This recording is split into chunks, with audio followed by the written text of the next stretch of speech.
आजकाल आपल्या सर्वांना कोणत्या ना कोणत्या स्वरूपाच्या सोशल मीडियाची सवय झाली आहे. आज आपल्यापैकी बहुतांश जण फेसबुक वापरतायत. त्याचप्रमाणे बरेच जण ट्विटर, इंस्टाग्राम, स्नॅपचॅट, टेलिग्राम आणि असे अनेक सोशल मीडिया प्लॅटफॉर्म वापरतात. गेल्या काही वर्षात सोशल मीडिया हा आपल्या जीवनशैलीचा एक महत्त्वाचा घटक बनलाय आणि अलीकडच्या काळात आणखी एक शब्द प्रचलित होतोय, तो म्हणजे मेटावर्स. मग मेटावर्स म्हणजे नक्की काय? बरं, मेटावर्सचं वर्णन करण्याचा सोपा मार्ग म्हणजे त्याला डिजिटल विश्व म्हणणं. आपण आपल्या जगाकडे कसं पाहतो याची कल्पना करा. आपण आपल्या घरात राहतो, आपल्या कार्यालयात काम करतो, रस्ते आणि ट्रेनने प्रवास करतो, दुकान आणि सुपरमार्केटमध्ये खरेदी करतो.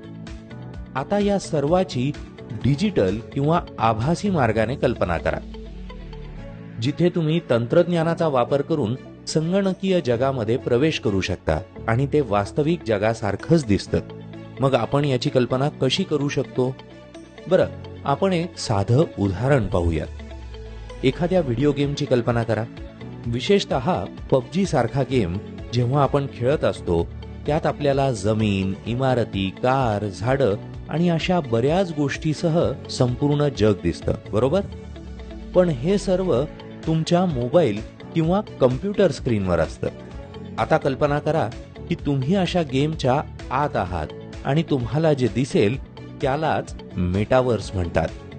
तुम्ही स्क्रीनवर खेळत असताना तुम्हाला स्क्रीनवर दिसणारी पहिली व्यक्ती जी तुमच्या तर्फे खेळत असते तिला तुमचा अवतार असं म्हटलं जातं. मग हे कसं शक्य आहे? आता आपण सर्वांनी 3D व्हर्च्युअल रियालिटी तंत्रज्ञानाबद्दल ऐकलंच आहे, बरोबर? त्यात तुम्ही 3D हेडसेट लावू शकता आणि अगदी चष्म्यासारखं आणि त्याच्या साहाय्यानं या आभासी जगात जाऊ शकता. त्याचे ग्राफिक्स व्हिडिओ गेम प्रमाणेच तयार केलेले असतात आणि तुमचा अवतार म्हणजेच मुळात ती तुमचीच एक ॲनिमेटेड आवृत्ती असते जी मेटावर्समध्ये प्रवेश करून तुमचं प्रतिनिधित्व करते. त्याद्वारे तुम्ही मेटावर्समध्ये प्रवास करू शकता. याचाच अर्थ असा की मेटावर्स हे एक प्रकारचं आभासी जग असून त्यामध्ये आपण 3 मितीय स्वरूपात म्हणजेच 3D स्वरूपात प्रवेश आणि प्रवास करू शकतो. आता मुख्य प्रश्न येतो, मेटावर्स का आवश्यक आहे किंवा त्याचा उद्देश काय? आता प्रामुख्याने मेटावर्सचा उद्देश डिजिटल अनुभव वाढवणे हाच आहे. परंतु याचा अर्थ काय? म्हणून सोशल मीडिया कसा विकसित झालाय याचा विचार करूया. जसं की आपल्याकडे फेसबुक होतं, ज्याद्वारे आपण आपल्या मित्रांसोबत जोडले जात होतो आणि लिखित पोस्टद्वारे त्यांच्याशी संवाद साधू शकत होतो. नंतर ते आणखी विकसित झालं आणि आपण फेसबुकवर चित्र आणि चित्रफित टाकायला सुरुवात केली आणि आता आपण फेसबुकच्या माध्यमातून थेट प्रक्षेपण करू शकतो.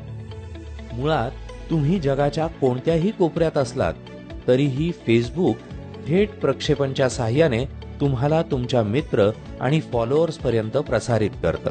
म्हणजेच आता डिजिटल अनुभव हा केवळ मजकूर आणि फोटोपुरता मर्यादित नसून प्रत्यक्ष थेट व्हिडिओ आणि प्रसारणापर्यंत विकसित झालाय. आणि मेटावर्स काय करू शकतं ते म्हणजे हा अनुभव अनेक पावलं पुढे नेऊन ठेवतं. आता हे समजून घेण्यासाठी मेटावर्स आपला अनुभव कसा वाढवतो किंवा सुधारू शकतो याची काही उदाहरणं पाहूयात. प्रथम जमीन, मालमत्ता यासारखं काहीतरी पाहूयात. आता जर आपण घर विकत घेण्याचा विचार करत असाल तर आपण प्रथम मालमत्ता ऑनलाईन शोधतो. नंतर त्याची यादी करून आपण त्या जागेला प्रत्यक्ष भेट देतो, कारण आपण त्याचे फक्त फोटो किंवा व्हिडिओ पाहिलेले असतात. पण मेटावर्सचा वापर करून आपण त्यात बदल करू शकतो. जसं की VR हेडसेट लावून आपण त्या मालमत्तेच्या 3D आवृत्तीमध्ये प्रवेश करू शकतो आणि त्यामध्येच आपण आपली उपलब्ध जागा पाहू शकतो. तसंच त्यात फिरू शकतो. त्या जागेसोबत अजून कोणत्या सुविधा आहेत तेही पाहू शकतो. आणि हे सर्व तुम्ही तुमच्या घरात आरामात बसून फक्त एक हेडसेट घालून पाहू शकता. हा अनुभव किती सोपा आहे नाही का? आता दुसरं उदाहरण घेऊया, ते म्हणजे खरेदी किंवा शॉपिंगचं. आजकाल आपण करत असलेल्या सामान्य गोष्टींपैकी एक म्हणजे ऑनलाईन खरेदी. आजकाल अनेक असे ॲप्स आणि वेबसाईट्स आहेत ज्याद्वारे आपण ही खरेदी करू शकतो, जसं की Amazon आणि फ्लिपकार्ट. परंतु सध्या हे ॲप्स आपल्याला त्यांच्या सूचीमधून हव्या त्या वस्तू निवडण्याची सोय करून देतात, बरोबर? आता कल्पना करा की तुम्ही हेडसेट लावून मेटावर्समधील आभासी सुपरमार्केटमध्ये गेले आहात, ज्यामध्ये सर्व वेगवेगळ्या उत्पादनांची वेगवेगळी सोय केली आहे. याच आभासी मार्गाने तुम्ही हवं असलेली उत्पादनं उचलू शकता, तुमच्या बास्केटमध्ये ठेवू शकता. त्यानंतर तुम्ही आभासी काउंटरवर जाऊन तुमच्या खरेदीची पावती बनवून पैसे प्रदान करता आणि आभासी दुकानात तुम्ही खरेदी केलेलं तेच साहित्य वास्तविक जगात तुमच्या घरी पोहोचतं.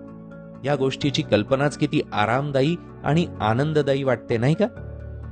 आता एक व्यावसायिक उदाहरण पाहूया. अशी कल्पना करा की तुम्ही एका शहरात राहत आहात, पण कामानिमित्त तुम्हाला विविध शहरांमधील लोकांशी संपर्क करावा लागतो.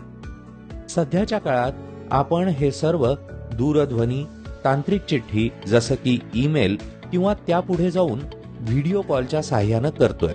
पण हा 2 मितीय म्हणजेच 2D अनुभव आहे. पण तेच मेटावर्समध्ये तुमच्या अवताराच्या साहाय्यानं तुम्ही त्या लोकांसमोर भेटू शकता जे जगाच्या दुसऱ्या कोपऱ्यात बसलेत. त्यांची भेट घेऊन त्यांच्यासोबत हस्तांदोलन करून समोरासमोर बसून कामाविषयी चर्चा करू शकता. हे सर्व आपल्याला त्या व्यक्तीची प्रत्यक्ष भेटीचा अनुभव देतात, जी खूपच चांगली गोष्ट आहे. म्हणून जसं आपण पाहू शकतो की मेटावर्स ही एक अशी संकल्पना आहे जी एकापेक्षा जास्त अशा अनेक गोष्टींसाठी वापरात आणली जाऊ शकते. आता सध्या अनेक संस्थांनी ही संकल्पना विकसित करून प्रत्यक्षात आणण्यास सुरुवात केली आहे. यातील अव्वल नाव म्हणजे फेसबुक. मेटा हे फेसबुकचं नवीन नामकरण आहे, परंतु त्यांचं मेटावर्स हे अजून विकासाच्या टप्प्यात आहे. परंतु मेटावर्स हे तंत्रज्ञान ज्या प्रकारे विकसित आणि अवगत होत आहे ते पाहता यात शंका नाही की भविष्यातील तंत्रज्ञान आणि ऑनलाईन अनुभवाचा मेटावर्स हा एक मोठा भाग असेल.